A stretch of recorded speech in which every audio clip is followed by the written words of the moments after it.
بسم اللہ الرحمن الرحیم۔ السلام علیکم ناظرین و سامعین۔ قربانی کس کے لیے کی جائے؟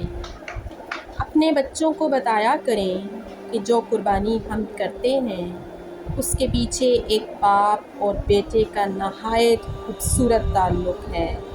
ابراہیم علیہ السلام نے اپنے بیٹے کی تربیت اتنی خوبی سے کی کہ اسماعیل علیہ السلام کا ذہن اس بات پر پختہ ہو گیا کہ جب اللہ کوئی حکم دیتے ہیں اس پر صرف اقرار ہی ہو سکتا ہے، انکار کی کوئی گنجائش نہیں نکلتی۔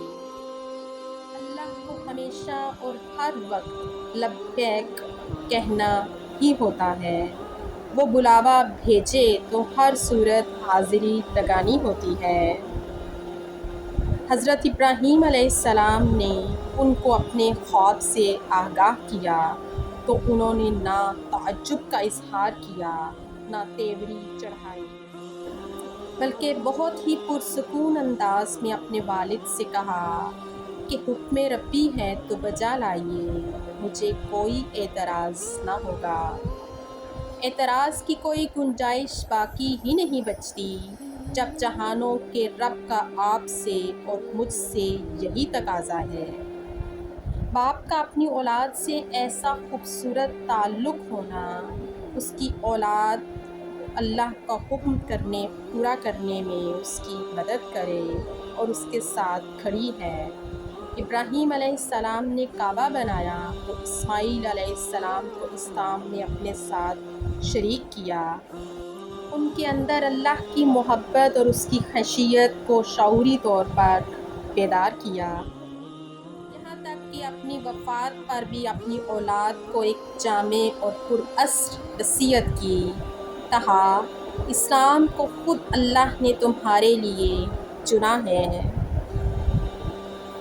اپنے اولاد کے دین کے لیے ان کی جو فکر تھی اسے خود سے جوڑنے کی بجائے اللہ سے منسوب کیا اور باور کرایا کہ یہ مت سمجھنا کہ تم مسلمان میری وجہ سے تھے یا اسلام کو میں نے تمہارے لیے منتخب کیا، مگر جان لو کہ تمہارے لیے یہ انتخاب اللہ رب العزت کا ہے، وہی جس کا میں عبد ہوں اور وہی جس کے تم عبد ہو، وہی جس کے پاس میں لوٹنے جا رہا ہوں اور وہی جس کے پاس تم لوٹو گے، اور اس دن تمہارے معاملے میں میرے پاس کوئی اختیار نہ ہوگا، تم پر تمہارے باپ کی شفاعت نہ ہوگی، تمہیں تمہارے باپ کا اسلم اور تابعدار ہونا کافی نہ ہوگا اور تمہارے واسطے تمہارے باپ کا تقویٰ